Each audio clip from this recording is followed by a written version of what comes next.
We rolling? Roxanne, if you'll take roll. If we'll all stand for the Pledge of Allegiance and the invocation.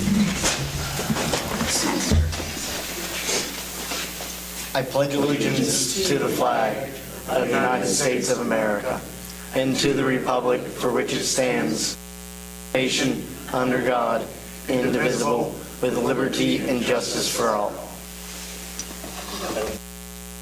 We'll move along then, and we will ask for the review and approval of the agenda.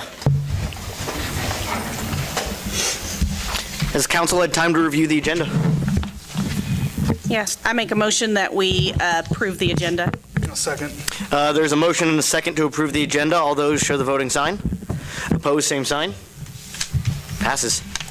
Public comments. Donna?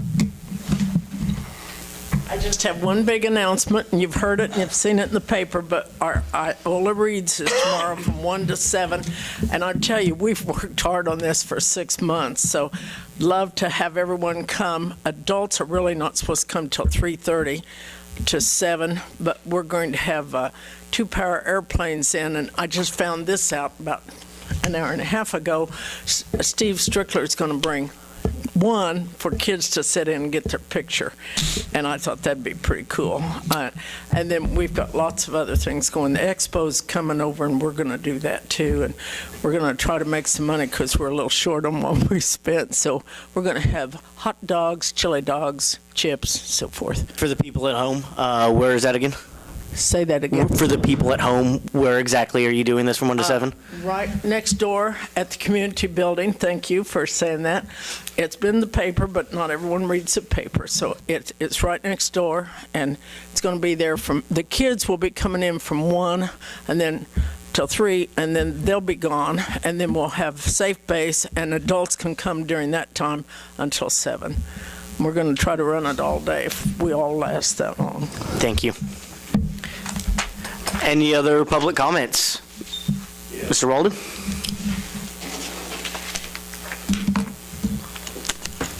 Good evening. I didn't make copies, didn't have time, so I'll send them around. This is just a general idea I presented to the street department.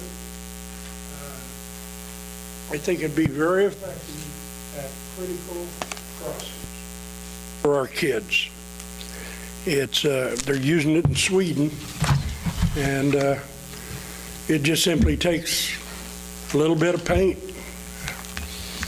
a good outline. I was under the impression that you were going to have a charter ordinance change tonight in relation to giving him authority. No? No, it's not a charter ordinance.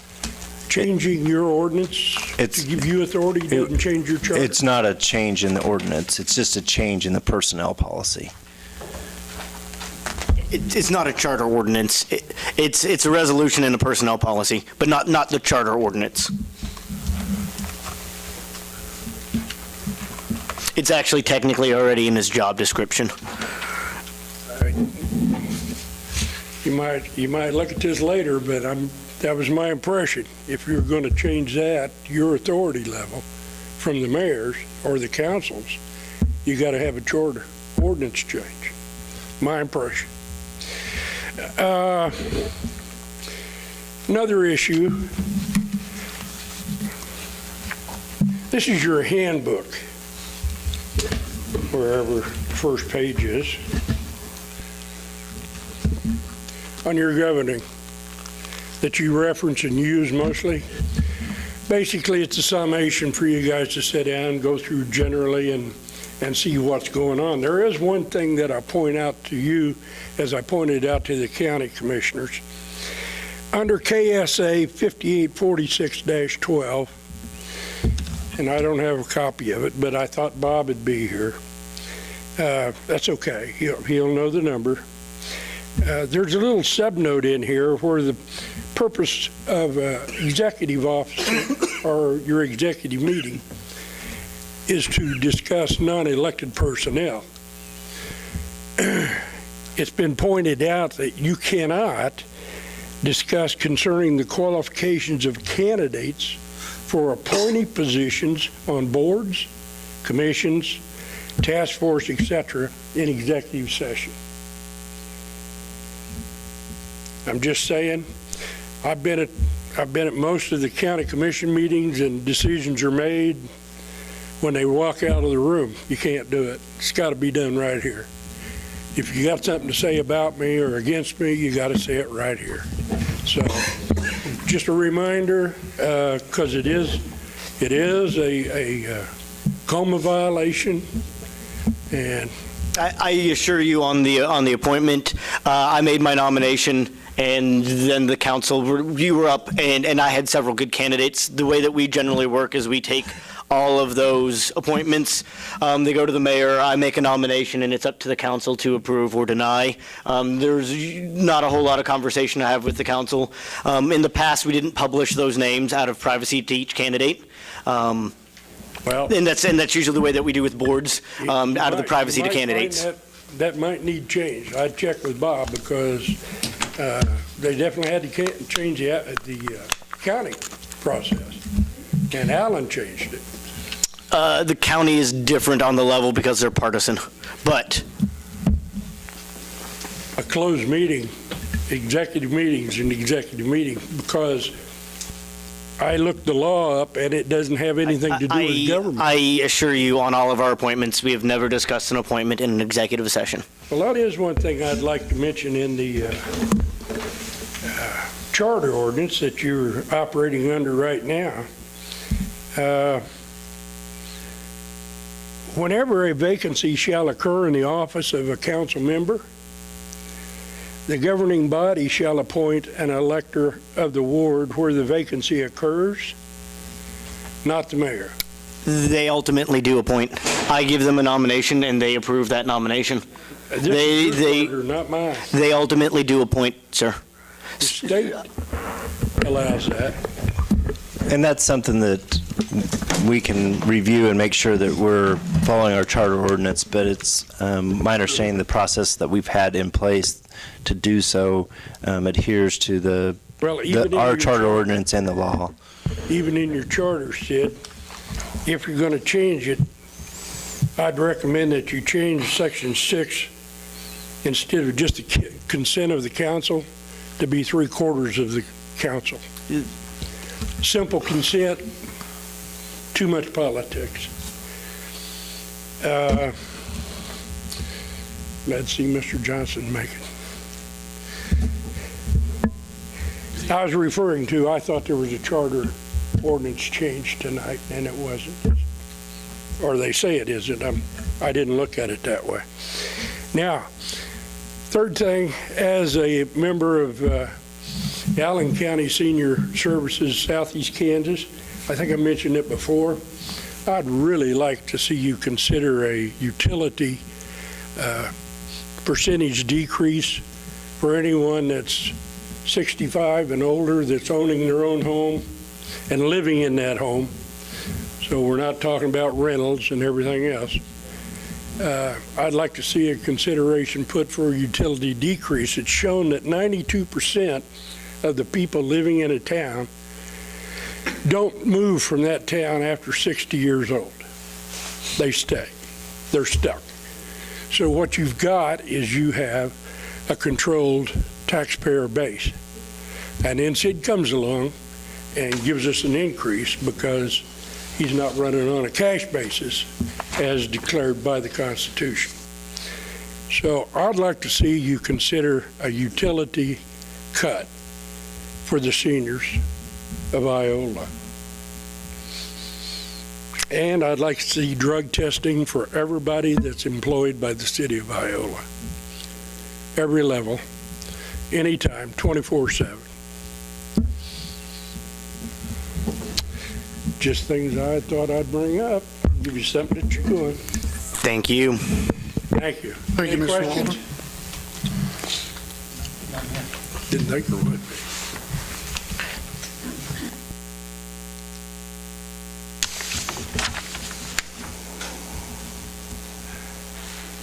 Consent agenda. Council had time to review it. Questions? Make a motion to approve the consent agenda. I'd second that. There's a motion and second. All those in favor give the voting sign. I do have a proclamation to read. We don't need council to approve some proclamation. Okay. We will go back through and I will present this to them. I've been talking, I believe April 5th, I'll also present this to them in public, but we did want to get it on the record.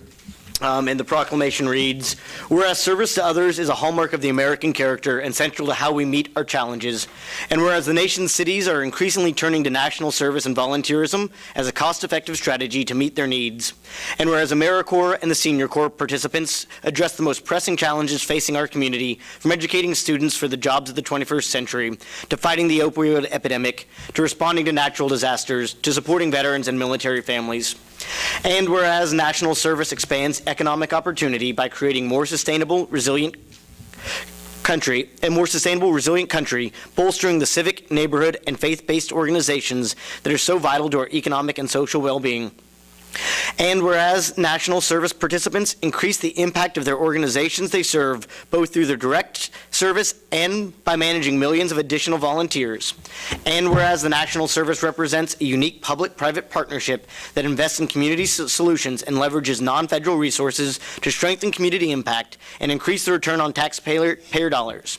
And whereas national service participants demonstrate commitment, dedication, and patriotism by making intensive commitments to service, a commitment that remains with them for their future endeavors. I therefore be it resolved that I, Jonathan Wells, Mayor of the City of Iola, Kansas, do hereby proclaim April 3rd, 2018 as National Service Recognition Day, and encourage residents to recognize the positive impact and national service in our community, to thank those who serve, and to find ways to give back to their community. Thank you. Unfinished business. Mayor, Mr. Council, or Mr. Mayor and Council, members of Council. I realize we've kind of been at this personnel policy update for a while, and when Human Resource Manager Carla Brown and I presented the updated policy at the January 26th meeting, I felt like we had a good policy for Council's consideration during that initial roundtable item. After listening to Council, we had a follow-up meeting with the department heads and made revisions and presented a revised version for Council's consideration at the February 12th meeting. At this meeting, Council requested additional clarification regarding the elimination of the 6-month pay increase and the discipline procedures as it related to the City Administrator's authority to approve personnel actions. We reviewed the requested sections and prepared language to help clarify these areas of concern in preparation for the February 26th meeting. And while I did not have anyone contact me directly, and during the days leading up to that February 26th meeting, I heard that there was still some lingering concerns among department heads in particular regarding those proposed changes. I requested that item be pulled from the agenda so that we could address those concerns. And we've tried to make this process open and tried to be deliberate about creating the best policy rather than trying to just push something through, which no one understands. Input from staff and council has been utilized to clarify the sections of concern. So after numerous conversations and revisions, I believe that we have a policy that council, administrative staff, department heads, and all employees can be comfortable with. It serves as a change and a movement towards a best management practice and an attempt to limit the city's liability. Basically, the language clarifications regarding that 6-month, eliminating the 6-month pay increase, we just try to clarify that language, and I think there's 3 separate areas that's kind of referenced in the personnel policy. And then for the discipline procedures, we went through and I know there was a kind of that debate about a admin policy. We added, rather than having an admin policy, we added that clarification directly into the personnel policy of what the steps would be as you move through the progressive discipline plan. Additionally, after further conversations with department heads, we also added a language in the grievance policy to an extra bullet that basically says that if there's any termination item, it's automatically heard, that is grieved, it is automatically heard by council rather than kind of going through that multi-step process that is in the book. Other than that, I will leave it at that for council's consideration and be willing to answer any questions. Before we start this, we've been on this for about 2 months, and right now I don't necessarily know, head from hind feathers here. If we could go around real quick and just everybody get a minute, that way we hear everybody's position before we start. I think there's some room for compromise still. But if we kind of sit there and at least give everybody their turn to speak real quick, that way we hear from everybody and then we can move forward. Aaron, can I get, because I know I've talked to you, if I can get your concerns or at least get you to start, and I'll go just around and everybody will take, a minute or so if you don't mind. Yeah, my biggest concerns originally were regarding the department heads and how termination process would happen with them. And for me, is my microphone on? Can you hear me? For me, I guess it'd be the 6th and the 5th bullet point. For me, that clears that up. I'm more comfortable with having the department heads the ability to go directly to council and file and address any terminations. So I'm okay with this policy as it is. I would like to revisit it in a year to make sure that we're not going off the tracks. Jason. Okay, I think we have something here that I think that the council can agree on. I could share some of the concerns that we had initially. However, I'll say this, that I like for the department heads, I'm a big fan of small government. The less our fingers can get in something, the better. However, we didn't want to be completely shut out. So like Aaron was saying with that last bullet point, I feel like this is something that I can go ahead and push through, and I hope everybody else can kind of be on the same page so we can move past this, move on to more pressing matters. Gene? I'm just still uncomfortable with the change. The 6-month policy and the discipline policy, I'm well for those, but the other ones, I'm still uncomfortable with those, and that's all I got to say. Ron? I appreciate the changes that were made, and I understand why they were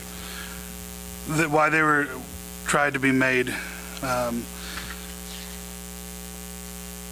I do feel that it's easier to give the power up than it is to get it back in the future. We're looking after Sid, and that's what I'm looking for, is after Sid. So at this point, I'm still not willing to give the council's position up on this. Nancy? I've given this a lot of thought. And it's nothing against Sid, nothing against what's going on right now, but on average, a city administrator for our city stays about 3 years, on average.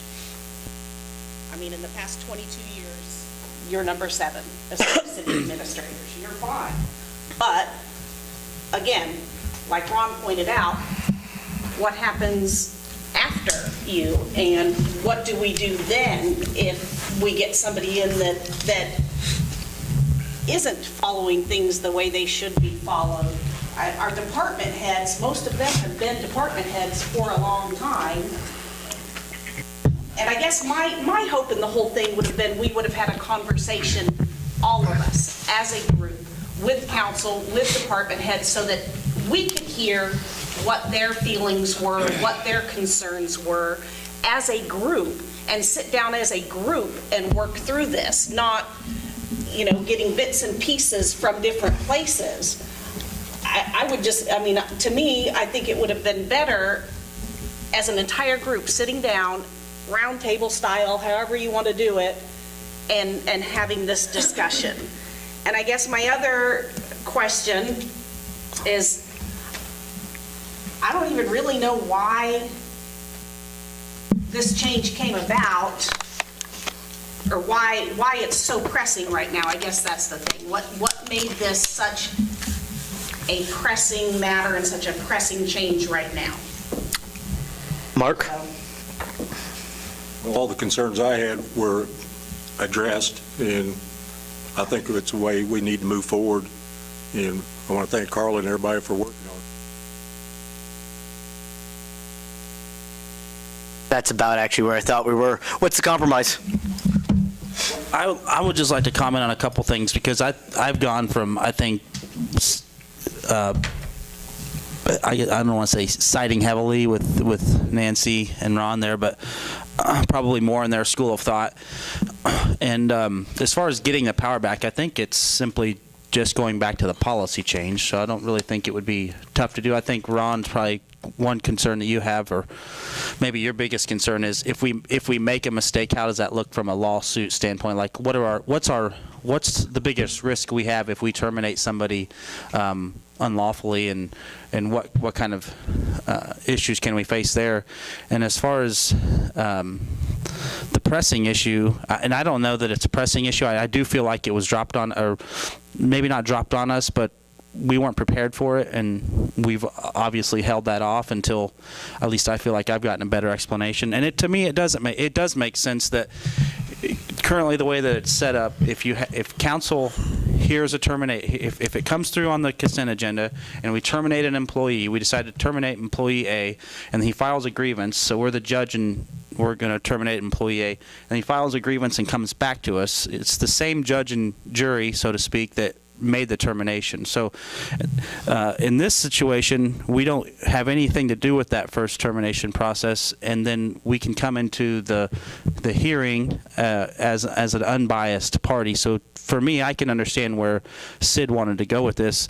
I was really uncomfortable with the original language, or at least the way I interpreted the language, that it could be a really drawn-out process for getting through that hearing or that grievance period, especially with department heads, because I think we really need our department heads in place to function well. I don't think you want to have your leadership gone for 30, 60, 75 days. So for me, clearing this up that they can come right to us, I'm more comfortable with it. And I feel like just communicating with the department heads, I have a pretty good pulse on where they feel now. And I think, not to totally speak for them, I think they would be comfortable with this change. So.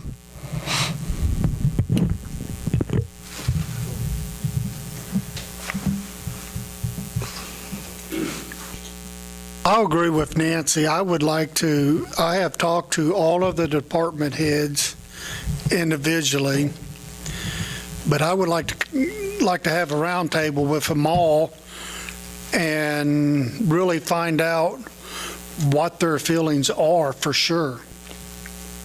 I understand personally that we want to protect our department heads, but ultimately they work for the city and we work for the citizens of Iola, and sometimes our interests aren't going to be exactly the same. I respect all the work that they've done for years and years, and I respect everyone that works for the city. They're out in the rain, the shine, the snow, the heat, but ultimately, remember, we're working for the citizens of Iola. And sometimes those two interests, city employees, just like sometimes the Board of Trustees at Allen County is working for the larger picture, and sometimes my interests as an employee aren't the same as the larger picture. I want a raise. I want a big one. They're being fiscal stewards, and that's their job. Likewise, I'm sure all the employees here want raises. It's our job to be fiscal stewards, and sometimes we don't give them what they want. I do tend to agree with what Aaron's saying there, that we're no longer judge, jury twice, and that's fairly convincing. Before, what would happen is that we technically terminated, they appealed, and we technically terminated. And this way, we come through and we say, you know what? You didn't terminate this person right. We don't believe this is a termination cause, and we can overturn that. And remember, it takes only a few hours to call a special meeting. Yeah, but in the past, unless it's been a real big issue, when someone's terminated, from my past experience on the council, we just were told in our packet, so-and-so was terminated. We never knew why they were terminated. You know, I mean, to me, unless it's a major issue, if a person is terminated, they're terminated. I could care less why they were terminated. That's why I trust my department heads, Roxanne, Carla, and Sid, to do their jobs And I think this is And just terminate I it. think this is just supposed to streamline that process. In the past, you're right, we generally don't get hands-on, and here you've streamlined it, because right now, if somebody is terminated tomorrow, they're not actually leaving the city for 2 weeks until we approve it. They are now sometimes suspended with pay for 2 weeks, and that means that we approve it, and then we have to open up the hiring for another 2 weeks, and then we have to interview, and then we have to approve that person being hired. And so you're looking that we may know somebody's gone tomorrow, and it may be 4 weeks to 6 weeks till we actually replace that position, and that may be a needed position. That's kind of, I mean, we don't always hang on, and you know, if it is something and it is controversial, they'll file with us. If they don't like it, they'll let us know. Otherwise, what this person can do is they can often sit around and say, well, maybe I'll resign, maybe I'll wait for the termination, and until the day before meeting, they can sit around and say, oh, I'll resign, and we've just left somebody paid for 2 weeks. Well, if they're terminated today, They're not terminated until we approve it. so as it stands. they're still getting paid for the next 2 weeks? Yep. Until it's approved. Yep. Go ahead, Aaron. No, I misunderstand. Maybe it sounds kind of like aren't you on board with this then? I'm very uncomfortable with the change. I mean, Is it something we could consider? And I don't like making I don't really want to see it be a 6-month probationary period. Or is it something we could consider trying for? We set this agenda item for 6. We allow the change to go through and visit it in 6 months and see how things are being handled. In all honesty, how many times have we terminated someone from the city of Iola? I mean, it seems like it's harder to get terminated from the city than it is to get hired on. I mean, because of I know all the department heads, and I know that they're going to do whatever they can to keep their employees and work with them before they start this disciplinary action, probably, because they value their employees. They've trained them, so they don't want to lose that person. So as far as terminations, how often do we actually terminate somebody? Well, I do want to clarify that the processes that we have in place today to hire and discipline and potentially terminate an employee pretty much don't change with this policy. All it is, and right now, the city administrator signs all those personnel action forms after council approval. So all we would be doing is eliminating that window to get council's approval to formally do that. So the hiring process stays the same. That progressive discipline that is in the personnel policy that we tried that we further clarified in the policy, all that stays the same. Speaking to terminations, since I've been here, there have been 4 potential terminations. They all ended up in resignations, but all those were pretty much a week or more, closer to a couple of them, I think, were 2 weeks of pretty much paid suspension while we waited for council's approval. Is that I think accurate? Sure, Donna. Come on up.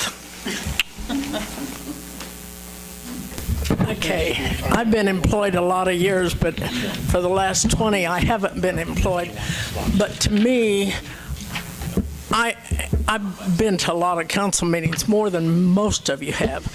And I think if you hire an administrator, he should be able to do this without paying people 2 weeks. As a teacher, now I was never asked to be fired, or I never did anything to be fired, but I can't remember as a teacher, my husband was for 40 years, ever them terminating a teacher without just cause. And it was normally something to do with a student that was bad.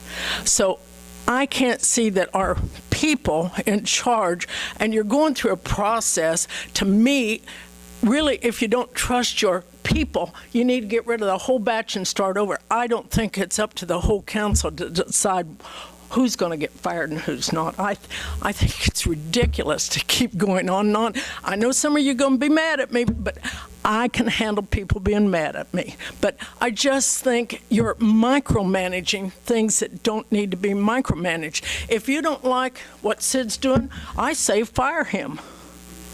I mean, he can be fired easier. He can be fired easier than the people can.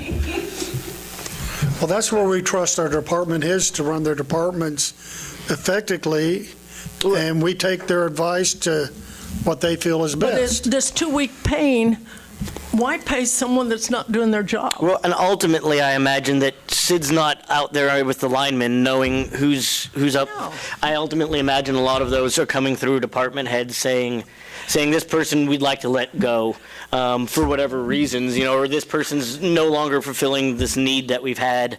We need to cut a position, or ultimately, we don't need this position for good reasons that we're shrinking the department. But ultimately, I imagine those come from department heads, and Sid is listening to those recommendations. I can remember, and I won't say who or what, but if I were up on a line and I was one of those guys risking my life up there and someone shouldn't have been up there, I would want him fired if I were up there. I would want him fired if I was down on the ground. I don't want to see someone burned to death. I just think we're micromanaging. There's a process. They're not just getting fired. Okay, today you're fired. We'll give you 2 weeks. That's it. That's not what they're saying. I've listened to this thing, I think, more than 2 months, and it doesn't seem like that. And I've watched the council for years, and I've watched what's gone on. I've seen quite a few heads come through, and I've never seen them just ultimately fire someone that's just not doing their job. And I've never seen another profession where they can fire them without doing there is due process. Thanks, Donna. Bob, can we hear what you have to say on this? Yep, I was going to. Question of the panel here. How many of you are bosses or have ever been a boss? You hired an employee. How many of you fired an employee? Have you ever fired an employee next Friday? I did that once. Good lesson. If the boss doesn't have the authority to fire somebody, he shouldn't have the authority to hire anybody. You've established that you have department heads you pay bigger money to, you give more responsibility to, you've got to give them the authority. Sid is full-time. He's there every day. You get an emergency situation over here, I don't care what it's in, parks, whatever, that violates something, does something extreme, needs fired. And that happens. You need to do it then. We can't take time to get your cell phones and call y'all up and have a circus. There's the man. That's what you're paying him to do. There's the man that watches him. There's violations you can have on senior people that maybe some of the supervisors don't know, but he does. And your personnel man does, or woman. So you've got all the people in place. You've got to give the authority to them. Your job is just to overlook the whole city. Thank you. Ron, you had a question? I'd just like to hear Bob's stance on this. Well, from a legal standpoint, I mean, you're certainly, that's why I like it. I mean, do you want, from a legal standpoint, or I mean, it doesn't change your form of government. You're certainly in line with the law if you do it and act from a legal standpoint.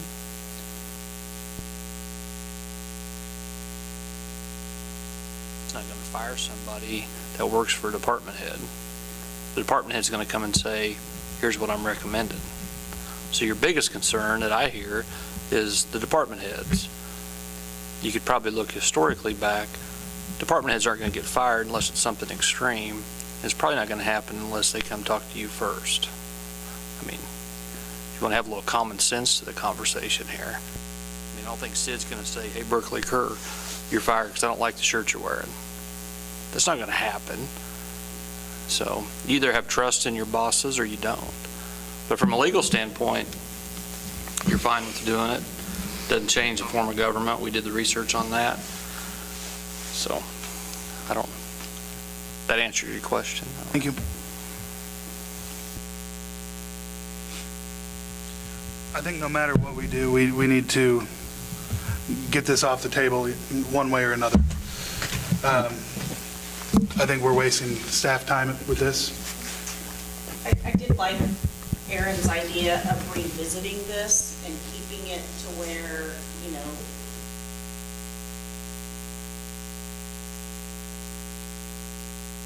I mean, like I said, my biggest thing was I just would have liked to have had the department heads in here and heard from them directly. Is that a compromise we can agree on then, if we were to revisit this in 6 months? I mean, I'd just like to say that you know, from hearing from our audience over here, you know, you have to trust the system. I'm going to go back to my military days. There's a chain of command. You have to trust that you, give me a minute, please. You have to trust the system. A general of a base is not going to know of every DUI that happens on base. That happens with your staff sergeants, your lieutenants. There's stuff that has to work a certain way, and we don't necessarily need our fingers in everything. But we've also had city administrators that have abused that before also, and that's just, and like I said, not Sid. I don't, you know, nothing against him, but we have to look out for the city, for the future of the city as well. So, you know, just to make sure that we are protecting ourselves and protecting everybody. Absolutely. But you could play the what if, you know, all day about, well, I mean, a lot of bad things could happen. I think we've reached either a consensus or a stalemate. I'll make a motion that we approve Resolution 2018-05, updating the City of Iola personnel policy and authorize the necessary signatures and schedule to revisit this in 6 months. I'll second that motion. There's a motion and a second. The motion at hand is to approve Resolution 2018-05, authorizing signatures, updating the personnel policy, and it also it amends that recommendation to a 6-month review. All those in favor, please show a voting sign. Opposed, same sign. Well, there goes my first mission of not voting. Seeing as it's a 3-3 tie, Roxanne, is that correct that you counted 3-3? I'll go ahead and vote yay on this. I'll see this discussion again in 6 months. All right. Annual new business, item A, annual insurance renewal.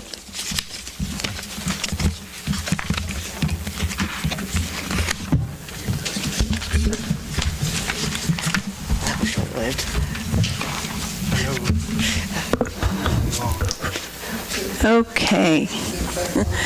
This is just our basic liability, automobile, work comp coverage for the city.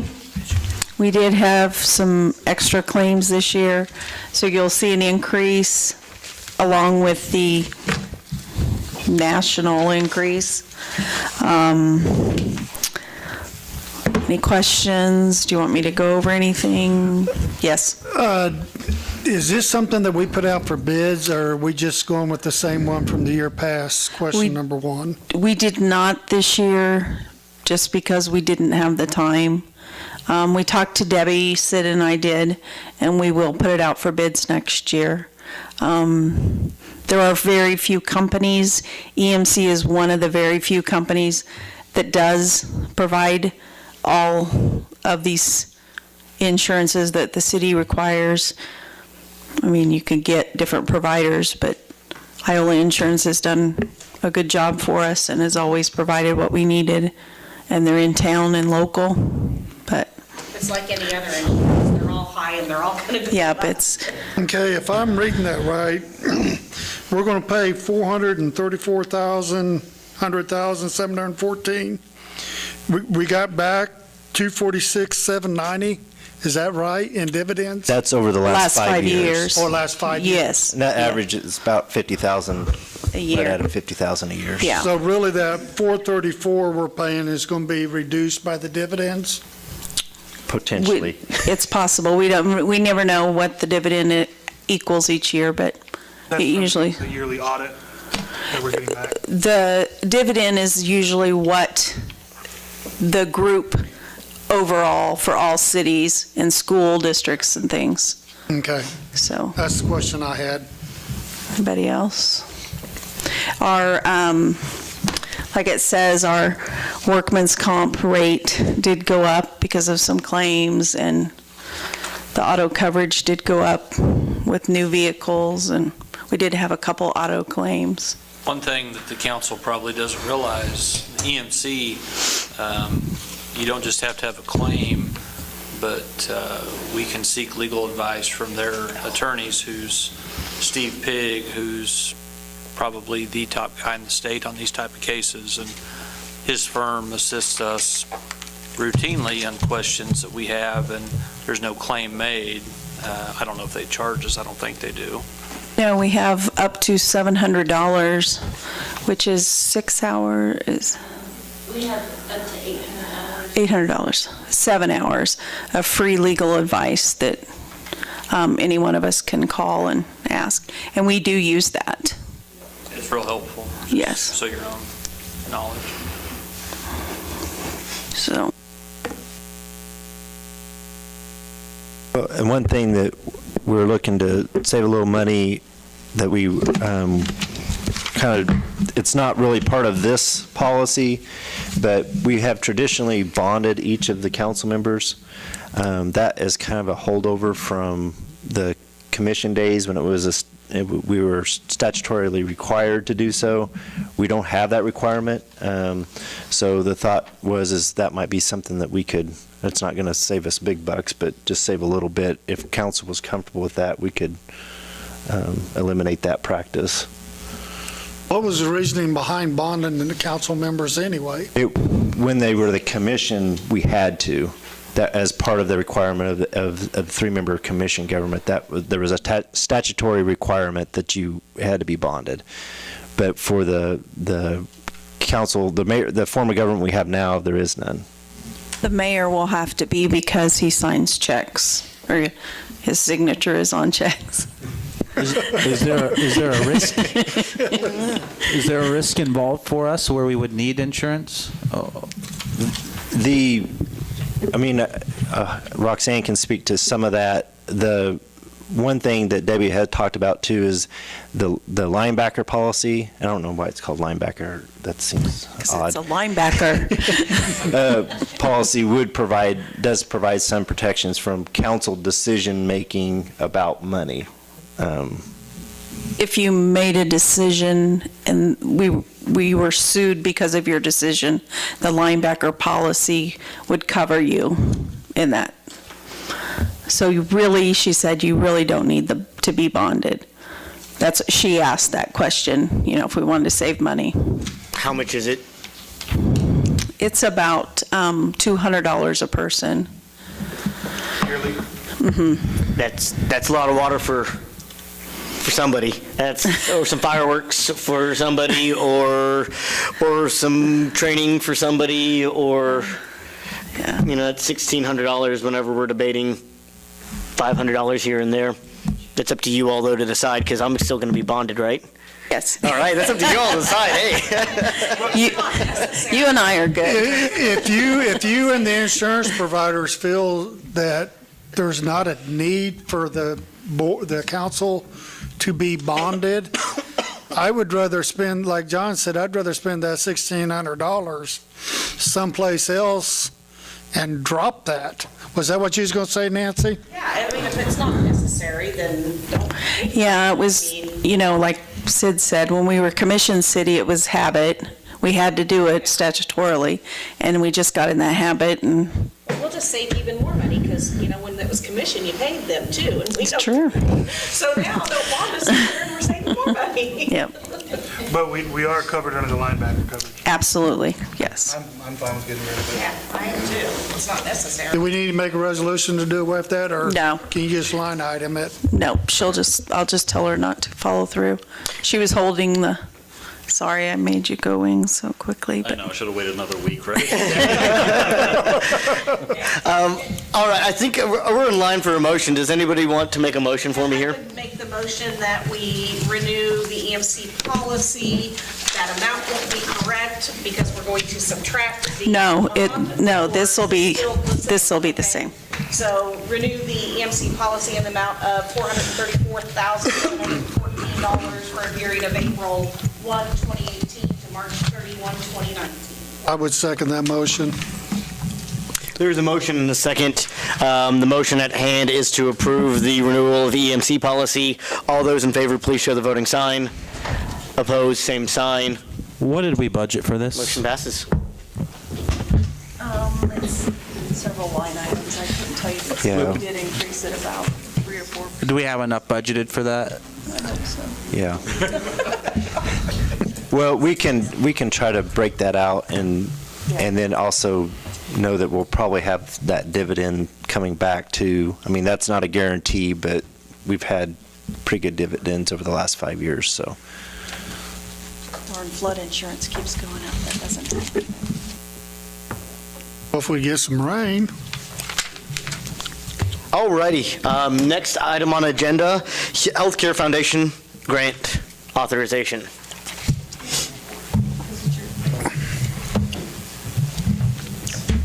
All right, Mayor and Council. In your packet is just a quick summary of the funding for the bridge and just a formality to approve a resolution authorizing me to sign the documents to get the $76,000, that was the gap of the bridge funding from the Healthcare Foundation of Greater Kansas City.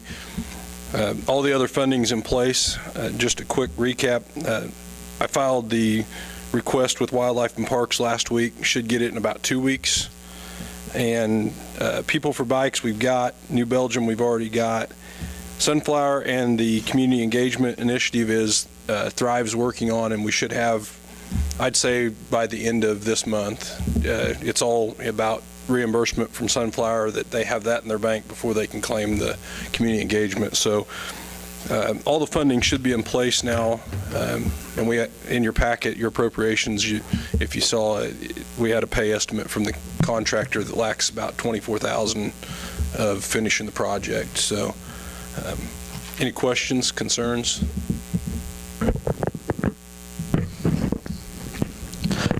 I do have a question about the bridge, but we can get through this part, and then I'll just ask. Okay. What's the cost to the city, actual cost to the city? About 12.5. If you don't figure the time for staff of just the administrative part of it, is 12.5 roughly, Gene, for the engineering inspection. All of the contract is we've got it covered with grants, 100% covered. So the 349, I think it's 349,612, is fully covered by the grants. Okay.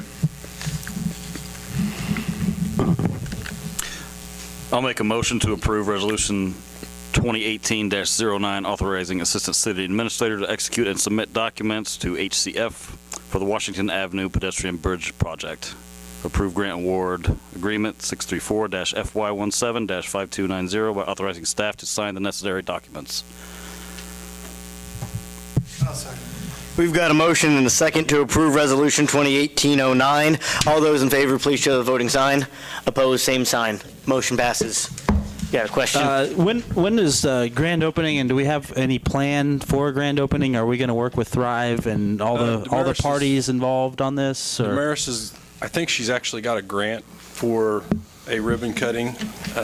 Right now, the contractor's still got to do a little bit of work down there. They've got to put a sidewalk piece in between the bridge and the existing roadway and do some cleanup, but they're essentially done. So I know she talked like she needed about 4 weeks to get that grant funding in place for the ribbon cutting, and then that gives us time to get Wildlife and Parks. I know the People for Bikes are out of, I believe, Colorado, and they wanted some leeway time.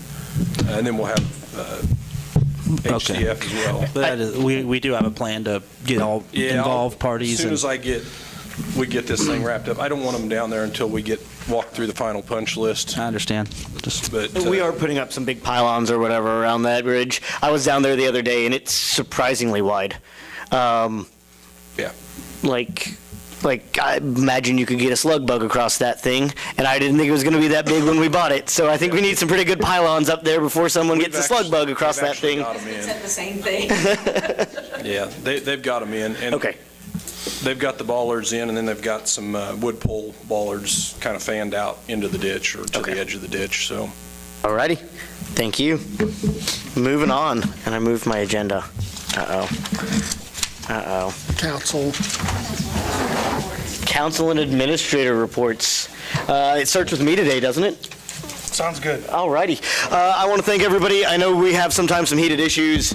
I'd honestly really hoped that I wasn't going to vote in 2 years, and that went all of 3 months. Remember, we're going to move forward this one way or the other. Sometimes we're at standstills. Always try to seek a compromise, and if this doesn't work in 6 months, we can come back to it. 2, as a reminder, citywide cleanup. Go clean up citywide. It's April 9th. starts April 9th, and you have to call in by noon on April 6th to get on the list. So it's a really great thing that we do. It saves a lot of money. It saves a lot of time.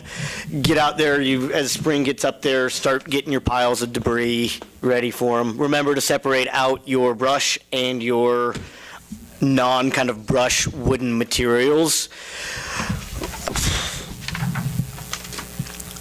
Other than that, since it's moving forward, I would like to announce on the paper, on behalf of the Elks to the paper, the Elks received a $1,500 grant, and they are putting up netting with the help of the city and 257 to replace that old nasty backstop down on both the softball and baseball fields. We received a national grant in honor of their 150th. We channeled our inner Donna on this one and said that was a project that needed to happen while the bleachers were happening, and we're hoping to get some kids out there and maybe throw some paint up over spring break or when they get a moment to start painting some things. A little bit of hard labor, but it should make that park a lot nicer when you sit in the new bleachers, having some new netting down there, and start getting some pride back into those facilities. Thank you. Ron? I had no report. For anybody that's curious, the construction at the college has started. It is full swing. We've had demo, we've had wrecking balls out there. Our Facebook page, you can follow along and see the progress. It's really pretty cool to see what's going on, unless you're in there during the day and you have to hear it all day long. Then it's not very cool. But it is going to be really neat. And if you're curious as to what it's going to look like, there's plans out there. You're welcome to come out and look. There are doors that are blocked off. There are entrances you can't get in. But it's really exciting to see that progress happening there. So just a little plug for that. All thing I have to say is, everybody who gets a chance, take a walk through the new bleachers. Those are nice. The guys worked through some cold weather to get them up, but I took a walk through here last week, and they're going to be nice. I'll come back to you usually. Just Aaron? Chase? I think we can all take a little bit of pleasure that we put the mayor on the spot tonight. A little funny. I know he didn't want to vote, but on that, I'd like to say, kind of reiterate what he said. We're all not always going to agree, but I do appreciate that we had an open line of communication with everybody, and I'd like to keep that in the future. And like I said, we can look back on this, 6 months from now, revisit this, and hopefully everybody can be happy. End of the day, I think we all want to just do what's best for the city, even if we're not on agreement all the time. And that's all I have. I have nothing tonight. Sid? Just a reminder, strategic planning is Thursday. I know we talked about starting at 6, but we're going to have a boxed supper there at 5:30, so that's kind of the official start time, even though we won't really start strategic planning until 6. That's at Allen Community College, A complex, room A24. Don't ask me where that's at, but it's Walking over by the library. Walking by the library. Okay. On the side of the library closest to administration, not closest to the gym. How about that? When you first get there. I'm directionally challenged, by the way, so. John already mentioned spring cleanup. We did finish up the sweep of the town after the little ice storm we had, so spring cleanup is your next opportunity to get all that taken care of. Wanted to also let council know, I think you probably should be getting some of the league correspondences, but they do have a governing body institute and mayor conference April 20th through 21st, so if you're interested in that, let me know. And again, I'll send a calendar notice probably later this week or next week on the Historical Society meeting for the historical designation and the tax conversation that the Kansas Historic Preservation Office will be out here April 10th at the Kreitz Recital Hall at the Bullis Fine Arts Center. So. I did want, before we adjourn real quick, special thanks to Corey and Jason down at the city. Also, Coach Bycroft and Dr. Leonard out there, who really, Dr. Leonard did a lot of the legwork there and really pushed the project forward for the backstops. So special thanks to him from my perspective. But that being said, we're in line for a motion. I would make that motion that we adjourn tonight. I'll second it. There's a motion and a second to adjourn. All those in favor? Opposed, same sign. Should have taken the under.